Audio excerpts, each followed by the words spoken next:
Welcome to Starlight Sci-Fi, where the mysteries of the universe are revealed through the lens of imagination. Today, we dive into a story that tests the limits of power, survival, and a bond forged in the most unlikely of circumstances. Brace yourself or you dare touch me, human? Alien Queen's reluctant bond. The galaxy was on the brink of annihilation.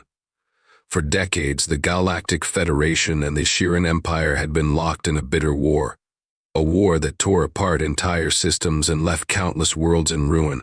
The Federation, composed of humans and several allied species, had made countless attempts to defeat the Xyren Empire. A vast empire ruled by an alien queen who was as feared as she was enigmatic. The Xyren were no ordinary enemies. They were ruthless, technologically advanced, and led by an ancient, powerful monarch who commanded immense respect from her people. The queen, whose very name struck terror into the hearts of her enemies, had ruled over her hive for centuries. Her presence alone could decimate entire fleets, and her hive was said to be composed of warriors whose loyalty and ferocity were unmatched. No one dared to challenge her directly, for her power was more than just physical. It was deeply ingrained in her essence. She was the embodiment of the Xyren's collective will, and to face her in battle was to face the inevitability of defeat. But the Federation had a secret weapon, Captain Elias O'Connor, a brilliant strategist and fearless leader. He had seen the devastation caused by the Xyren firsthand, and he understood that the only way to end the war was to strike at the heart of the Empire. The Queen was the linchpin. Without her, the hive would collapse, and the Federation would have a chance at peace. O'Connor's mission was simple: infiltrate the Xyren throne world, capture the Queen, and bring her back to Federation forces. The success of the mission would change the course of the war. However, no one anticipated the scale of the dangers that lay ahead. The Queen's fortress was impenetrable, surrounded by legions of loyal soldiers and an environment that was as hostile as the creatures within it. The Federation had underestimated the depth of the Queen's power. They thought her to be just another conqueror, someone who could be captured and neutralized. But they did not understand the bond she shared with her hive, nor the ancient intelligence that had guided her for eons. The Queen was not merely a ruler, she was the very essence of the Xyren Empire, and to capture her would be far more complicated than anyone could have predicted. O'Connor's team, a group of elite soldiers, made their way through the Xyren's defenses with precision. Their mission was clear: get in, capture the Queen, and get out. But as they approached the Queen's inner sanctum, something unexpected happened. The usual defensive measures, normally so lethal, seemed to fade away. The very air felt different, charged with an unnatural energy. O'Connor's instincts screamed that they were walking into a trap, but there was no turning back. They arrived at the heart of the Queen's lair, a massive chamber adorned with strange alien artifacts and glowing symbols that pulsed with a life of their own. The Queen herself stood before them, an imposing figure of incredible power and presence. She was unlike anything O'Connor had ever seen. Her appearance was both terrifying and magnificent, tall and graceful, with dark, iridescent skin that shimmered like a starless night. Her eyes, glowing with an eerie light, fixed on O'Connor with an intensity that seemed to pierce through him. There was no immediate attack. The Queen simply watched, her gaze unwavering, as though she were studying the intruders. The soldiers' weapons were aimed, but O'Connor felt a strange hesitation rise within him. He had been prepared for a fight, for a clash of wills, but this felt different. The air hummed with an energy that was almost palpable, as though the Queen was testing them, waiting for them to make the first move. O'Connor, ever the tactician, could see it in her eyes. She was not afraid. She was in control. And in that moment he understood something crucial. This was not just a mission to capture an enemy leader. This was a confrontation with something far more ancient and powerful than anyone had anticipated. The mission to end the war had just become a journey into the heart of an empire built on untold power. Without warning, the ground beneath them began to tremble. The wall seemed to pulse with life as the Queen's body shimmered, rippling in ways that defied comprehension. O'Connor and his team were thrown to the floor as the very air around them seemed to warp and bend. But despite the chaos, the Queen remained standing, calm and composed, her presence filling the room like a shadow. The Queen's power was beyond anything they had prepared for. In that moment, O'Connor realized that the war was far from over and that he was about to become part of a much larger, far more dangerous game. The room was still, eerily so, as Captain Elias O'Connor and his team lay sprawled on the cold, alien floor. The tremor that had thrown them off their feet was subsiding, but the lingering pulse in the air made it feel as though the very fabric of reality was stretched thin. O'Connor, struggling to regain his composure, pushed himself up. His head spun, but his training kicked in. This was not the moment for hesitation. They had a mission to complete. But when he lifted his gaze, the sight before him made his heart stop. The Queen stood in the center of the room, her immense form towering over them. She had not moved, not even after the tremor that had nearly flattened them. Her wings translucent, glistening with an eerie iridescence, spread out like an ethereal cloak behind her, casting shadows on the walls that seemed to dance in the faint light of the chamber. Her skin, a deep, dark hue that shimmered like the surface of a starless ocean, seemed to absorb the very light around her, making her appear otherworldly. But it wasn't just her appearance that held O'Connor's attention, it was the aura of raw power that emanated from her. Her eyes, glowing faintly with an unnatural light, locked onto his. It was a gaze that pierced through the fabric of his soul, an unspoken weight pressing down on him. For a split second, he felt himself falter, the weapon in his hands trembling ever so slightly. He was supposed to be the one in control here, the one who was prepared for anything. But in that moment, it felt as though the balance of power had shifted. No one moved. Not even the soldiers of the Queen's Guard, who had been standing at attention, now seemed to know how to react. The usual sounds of combat, of battle preparations, were absent.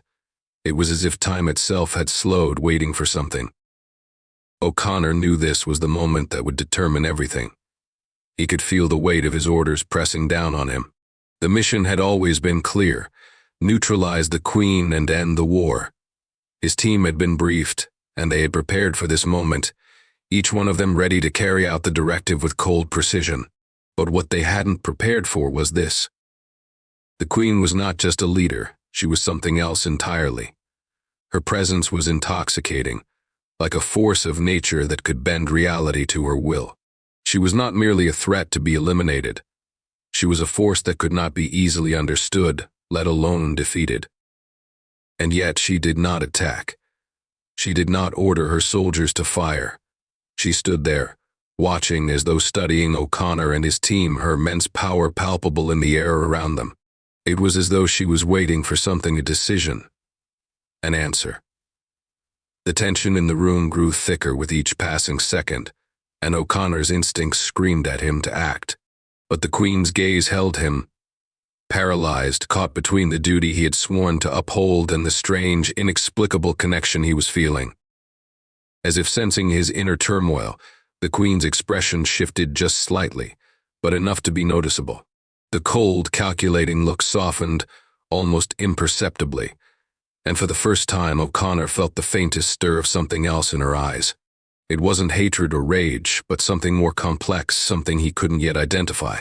There was intelligence in those eyes, an ancient wisdom that hinted at emotions far beyond the capacity of a simple ruler. In the silence that followed, something strange began to happen. The room, once oppressive with its alien technology and twisted architecture, seemed to hum with life. The Queen's presence seemed to expand, filling the space with an almost sentient energy. O'Connor felt it in his bones, a connection that was beyond his understanding, but powerful all the same. It was as though she was reaching into him, testing him in ways that had nothing to do with weapons or tactics. A sudden, overwhelming feeling washed over him, something he had never experienced before.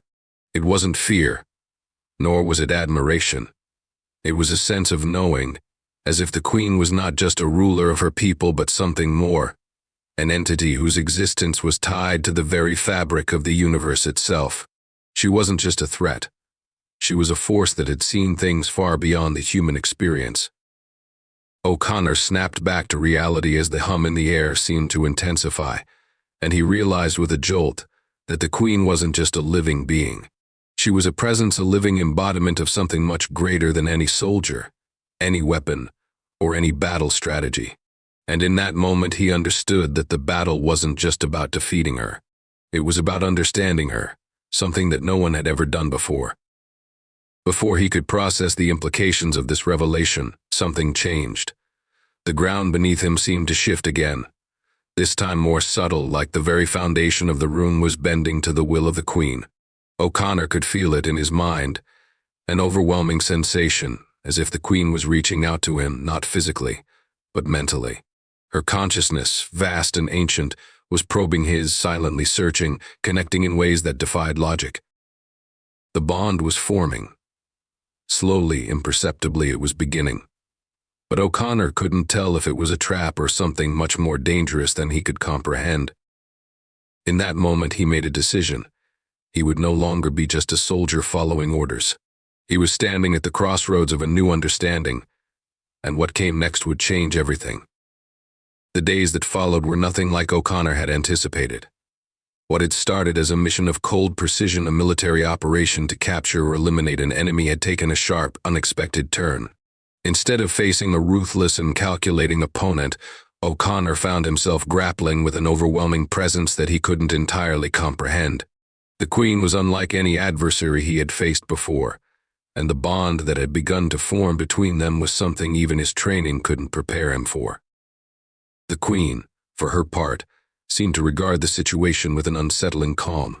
Despite the fact that O'Connor had come to kill her, despite the death of his team, she did not lash out in anger. There was no wrath in her actions, no vengeful fury. Instead, her eyes remained locked on his, unblinking, her expression unreadable, as though she were waiting for him to make the next move.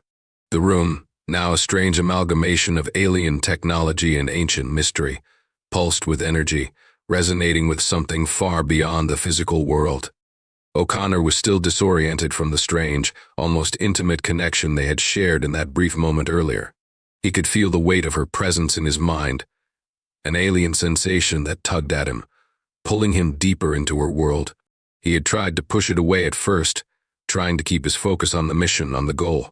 But as each hour passed, it became harder to ignore. The Queen's telepathic influence was subtle at first, just a whispering thought here, a flicker of emotion there, but over time, it grew stronger, more insistent. At night, when O'Connor tried to sleep, he found himself unable to escape her thoughts. Her memories flooded his mind, a torrent of images and emotions from an unimaginable past. The Queen was ancient, far older than any being O'Connor had encountered, and her experiences had shaped her into something entirely different. He saw her rise to power, not through conquest, but through survival. Her empire was not built on domination alone, but on an intricate web of alliances, betrayals, and sacrifices.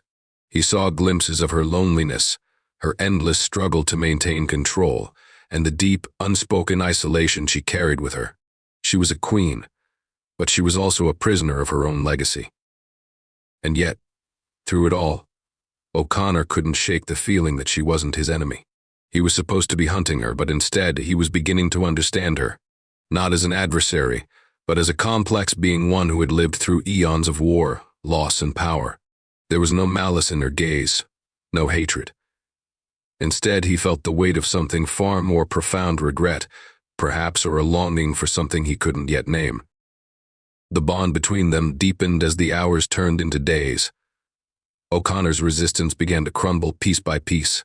At first, he fought against the Queen's influence, pushing back with every ounce of his willpower.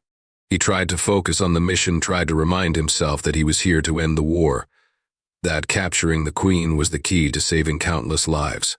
But each time he closed his eyes, he found himself slipping into her world once more, lost in the labyrinth of her thoughts. It was not a mind control, nor was it an invasive assault. It was something more subtle, an invitation to share in her perspective, to witness the galaxy through her eyes. It was almost as though the Queen were offering him a glimpse of her existence, letting him understand the weight of the choices she had made. And with each passing moment, O'Connor realized that the Queen was not the enemy he had been taught to hate. She was something far more complicated, someone who had been forced into the role of an overlord, a ruler who had never asked for the power she wielded. For the first time since he had arrived on this alien world, O'Connor hesitated. The mission, once so clear in his mind, now seemed less certain. The Federation had sent him here to neutralize the Queen, to end the war once and for all. But what if the true cost of victory was far greater than he had imagined? What if capturing the Queen, forcing her to surrender, would only perpetuate the endless cycle of violence and bloodshed?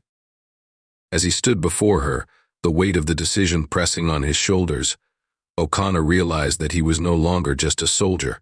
He was someone caught between two worlds, between the war he had fought in all his life and the strange new understanding that was blooming inside him.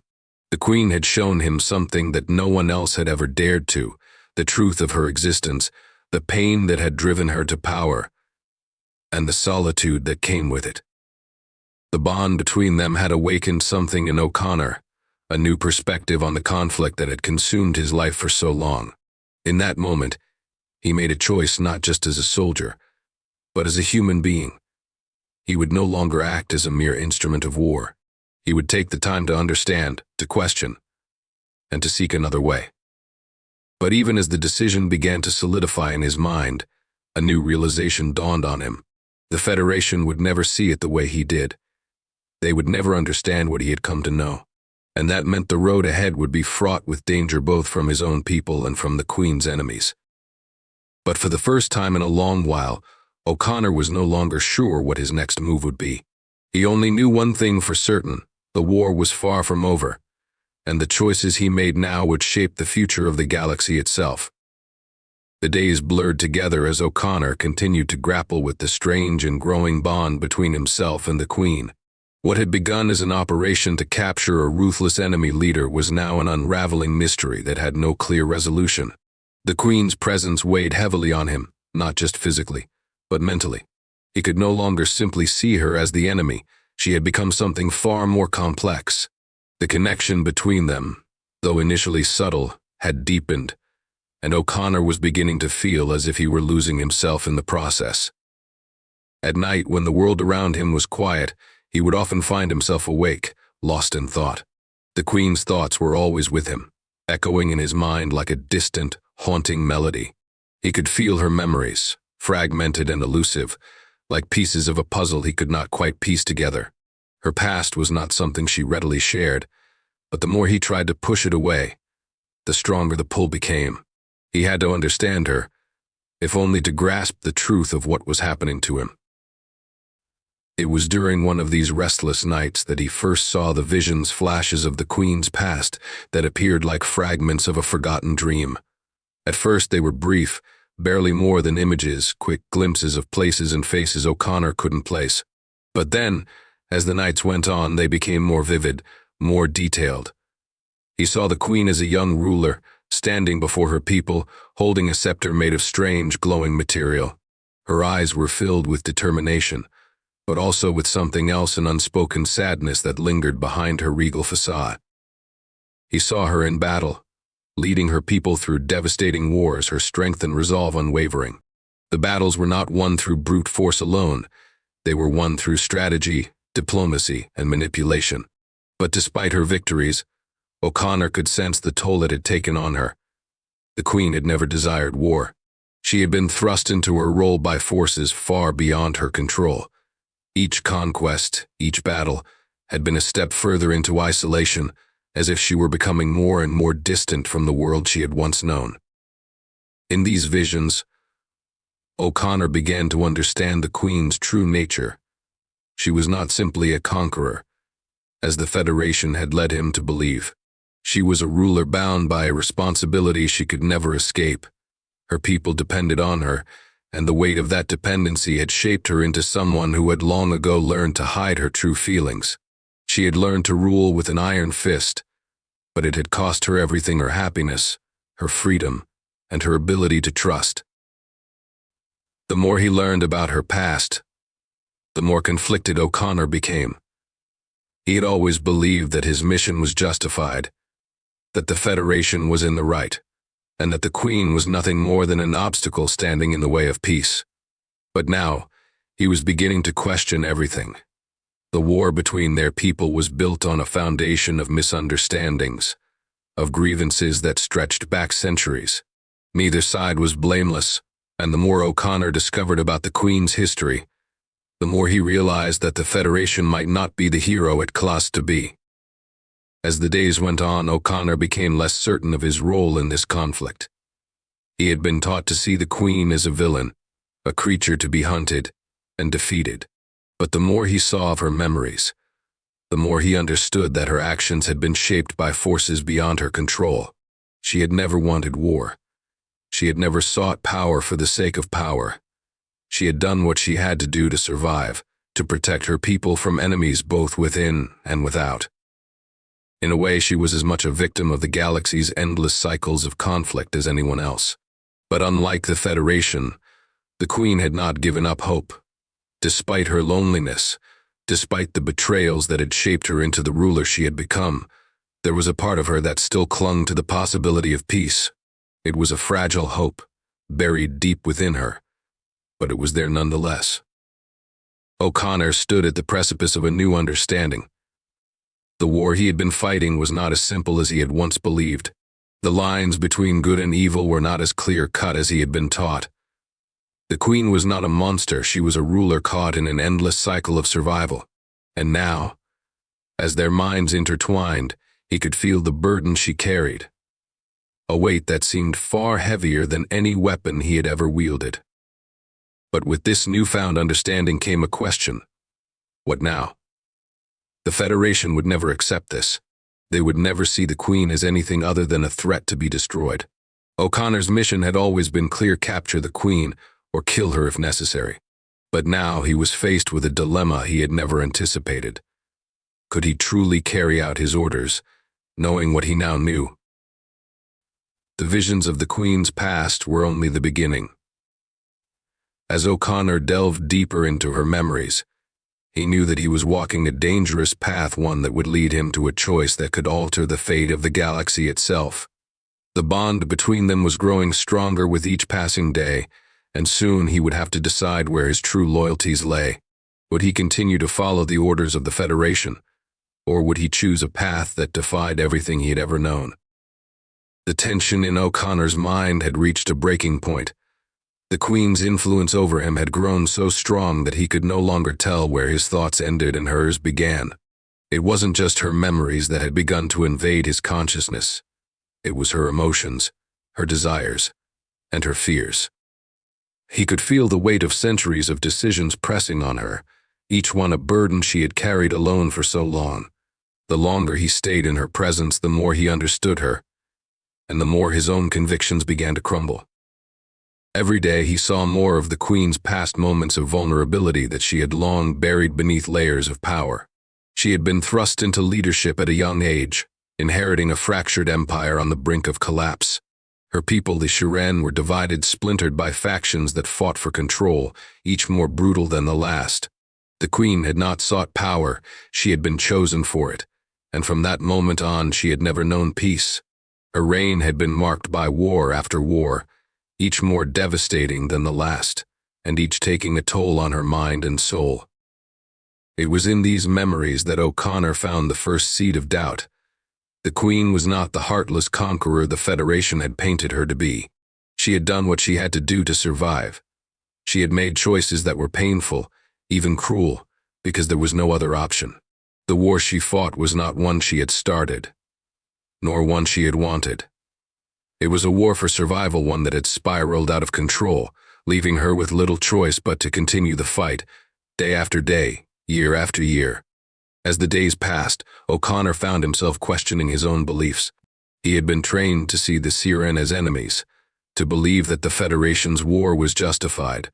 But now, with each piece of the Queen's past revealed to him, that certainty was slipping away. He had always believed that the Federation was the side of righteousness, but how could he be sure of that now? The Queen's people were not mindless aggressors, they were survivors, just like the humans he fought alongside. They, too, had suffered from the greed and corruption of other factions, their empire shattered by the very forces that now sought to destroy them. The Federation's mission, once so clear in O'Connor's mind, had become murky. The order to capture or kill the Queen now seemed hollow. Could he really follow through on it? Could he truly end the life of someone who, in so many ways, had been forced into the very role she played? The more he understood her, the more he saw her not as an enemy, but as a tragic figure, a ruler bound by duty and circumstance, just like him. But there was more at play here than just a moral dilemma. The bond between them had become something deeper than shared memories or fleeting thoughts. It had become an unspoken connection, a link that transcended their physical forms. The Queen's influence over him was not just mental, it was almost physical now, as if their very souls were intertwined. O'Connor could feel her presence within him at all times, a constant hum in his mind that he could neither escape nor ignore. He had become a part of her world, and she a part of his. And in that moment, O'Connor realized that he was no longer the man who had boarded this mission to bring down the Queen. He was something different, changed, torn between two worlds. He could feel the weight of his orders, the unyielding pressure of the Federation's command, but they no longer felt like the truth. The Federation's war, their fight for control, now seemed more like a justification for endless bloodshed than a noble cause. He had seen firsthand the horrors that both sides had endured, and he couldn't reconcile that with the simplistic narrative he had been taught to believe. There was no easy way out of this. The Queen had already made her choice. She had chosen to fight, to survive, to protect her people at any cost. But O'Connor had always believed that there was another way, that peace could be found if only both sides were willing to compromise. The more he learned from her, the more he began to think that such a peace might be possible, but it would require something neither side had ever been willing to do: sacrifice.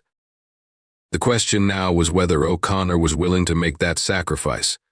Could he betray the Federation, his comrades, his duty for the possibility of peace? Could he stand by the Queen, knowing that the Federation would see him as a traitor, a deserter? The path ahead was uncertain, but one thing was clear: O'Connor could no longer see the Queen as his enemy. The bond between them had changed everything. And now he was faced with the most difficult decision of his life. The war had been built on lies and misunderstandings, but the truth, O'Connor realized, was far more complicated than he could have ever imagined. Peace was not a simple solution. It would take more than just stopping the war. It would require a fundamental shift, a new way of thinking, of seeing the galaxy and its inhabitants not as enemies, but as complex beings capable of change. The Federation would never understand this. They would never accept the truth of what he had learned. But O'Connor had come to a realization that went beyond strategy and orders. Peace was not something that could be imposed. It was something that had to be earned by both sides. And if he was to play a part in that, it would come at a cost. His choice, his next move, would determine not just his future, but the future of the entire galaxy. O'Connor had never felt more torn in his life. Every fiber of his being screamed at him to fulfill his mission. The Federation had entrusted him with a clear objective: neutralize the Queen, end the war, and restore order to the galaxy. He had always believed that the Federation's cause was righteous, that their vision of peace was the only path forward. But now, standing in the midst of this alien world, surrounded by the echoes of the Queen's history, he realized that nothing was as simple as it had once seemed. Each day, the weight of his growing connection to the Queen pressed harder on him. He could feel her thoughts swirling in his mind like a storm. The closer they grew, the harder it became to distinguish where her mind ended and his began. It wasn't just her memories anymore, it was her hopes, her fears, her desires. And in some strange, unsettling way, he began to feel as though he were experiencing her pain firsthand.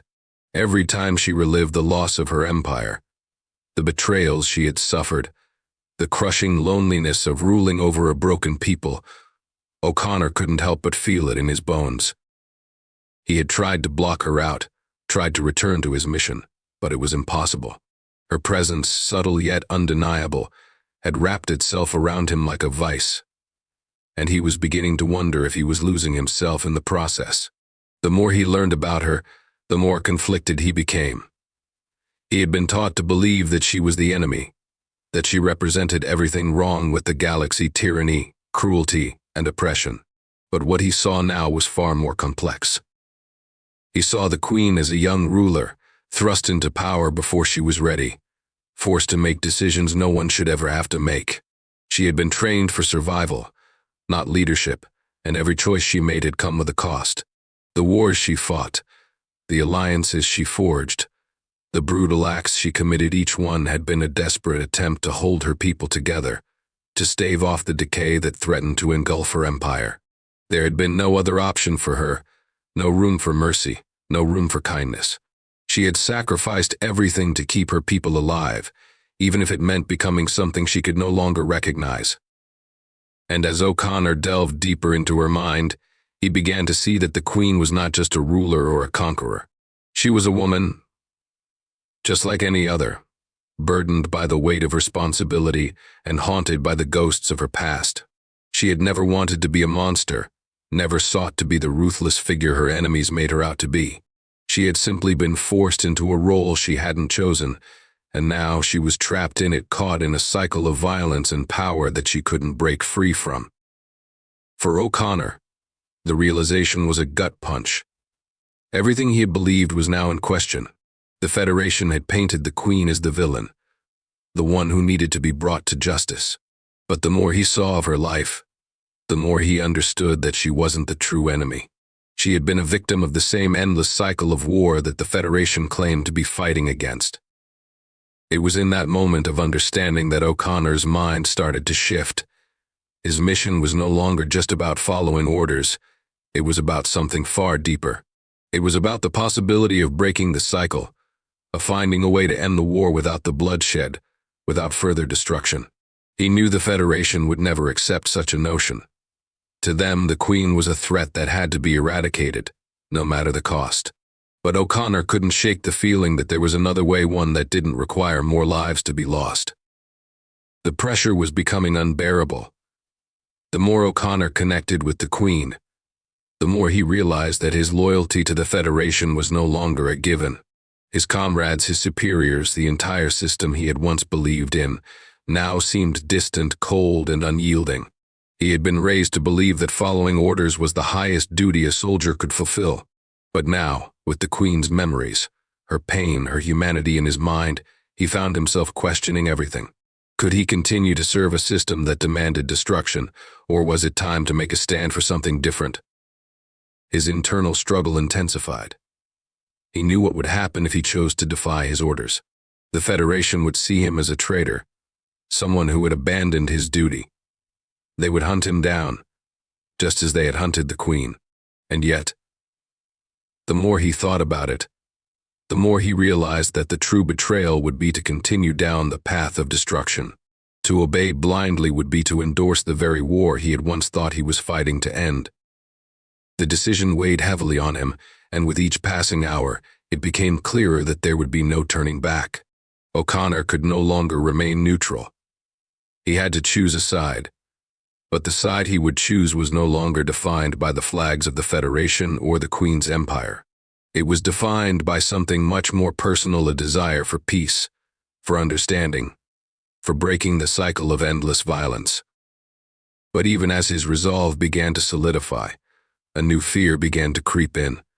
The Queen had already made her choice. She had chosen survival, no matter the cost. Would O'Connor be able to make the same choice?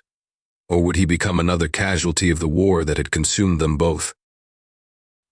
As the bond between them deepened, O'Connor found himself at a crossroads. And with that crossroads came a realization. The future of the galaxy, of all the lives caught in the crossfire, rested on the decision he was about to make. O'Connor stood at the precipice, staring down a path that could change the course of history. His mind was a battlefield, torn between the weight of his duty and the impossible moral dilemma that had consumed him. The Queen's influence over him had only grown stronger with each passing day. Her memories, her emotions, and her relentless will had become a part of him, shaping his thoughts, clouding his judgment. He could no longer see the Queen as the faceless enemy he had been trained to destroy. No, Now she was something entirely different and individual, a woman trapped in a cycle of survival, forced to make choices that no one should have to make. But O'Connor knew that the Federation would never understand. They had made their stance clear. The Queen was a threat, a leader of a fallen empire that needed to be eradicated for peace to be restored. They would never listen to reason, never accept that the war between them was built on misunderstandings, on ancient grievances that had long since lost their meaning. And yet, O'Connor couldn't ignore the truth. He had uncovered the truth, that the Federation's war was not the solution. It was part of the problem. He had been trained to believe that the Federation was the side of justice, that it represented order in a galaxy filled with chaos. But now, as he stared down the barrel of his own choices, he realized that he was no longer sure of that belief. The Queen was not the monster they had made her out to be. She had never desired war. She had been forced into it by circumstances beyond her control. Her people had suffered just as much as his own, if not more. And in that shared suffering, O'Connor saw something else, a path toward peace, if only he could find the courage to walk it. The connection between him and the Queen was undeniable, deepening with every moment they spent together. He could feel her emotions, her fears, her hopes. He had witnessed her most intimate memories, the parts of her soul she had buried beneath layers of power and strategy. He knew now that she was not the cold, calculating leader the Federation had portrayed. She was a woman of extraordinary strength, yes, but also of deep pain. She had sacrificed everything to protect her people, even when it meant losing herself in the process. And yet, despite all that had been taken from her, she still clung to the hope of peace, a hope that O'Connor had once thought was impossible. The more he learned about her, the more conflicted he became. How could he go back to the Federation now, knowing what he knew? How could he continue to fight for a cause that seemed so hollow in the face of the truth he had uncovered? He couldn't. He simply couldn't. But the cost of defying the Federation would be high. He knew that. If he turned against his orders, he would be labeled a traitor, a deserter. His comrades, the people he had once fought alongside, would become his enemies, and the Federation's wrath would be swift and unforgiving. But as the days wore on, as he felt the Queen's presence in his mind, her plea for understanding, O'Connor knew that he could not continue down the path of destruction. The war had gone on long enough. The bloodshed, the suffering, it had to end. And if that meant defying everything he had been taught, everything he had believed in, then so be it. The Queen's past had revealed a painful truth. Peace could not be imposed by force. The galaxy was too fractured, too divided.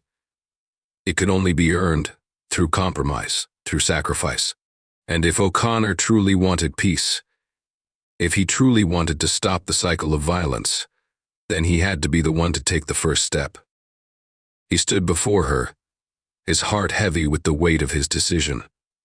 The Queen's eyes, though distant and weary, held something in them, something that he had come to recognize over time. It was a glimmer of hope, fragile and fleeting, but it was there. She had always believed that peace was possible, that the cycle of war could be broken, but she could not do it alone. She needed him just as he needed her.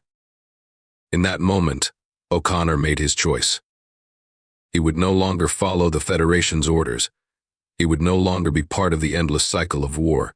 The Queen's people and his own both needed a chance at peace.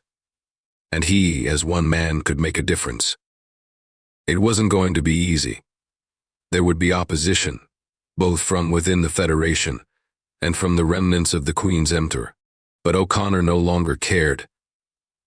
The Federation had built its power on the backs of the innocent, perpetuating a war that had lasted far too long. He would stand against that. He would stand with the Queen, not as an enemy, but as a partner, someone who believed in the possibility of a different future. And together they would face the uncertain road ahead, knowing that the road to peace would not be easy. There would be battles, yes. There would be challenges, setbacks, and sacrifices. But as long as they stood together, there was hope. And hope, for the first time in a long time, was something worth fighting for. The Queen had once been alone in her struggle, but now, O'Connor understood that they were no longer two enemies bound by fate. They were allies, fighting for the same cause, a future free from war, a future where the cycle of violence could finally end. And that future, though uncertain, was one they would fight for together. Thank you for watching Starlight Sci-Fi. What is the true cost of power? Can even the greatest of enemies find common ground? You dare touch me, human? Alien Queen's reluctant bond shows us that in the end, survival might require an unlikely alliance. If you enjoyed this journey, don't forget to subscribe and join us next time for more thrilling sci-fi tales. Until then, keep exploring the stars.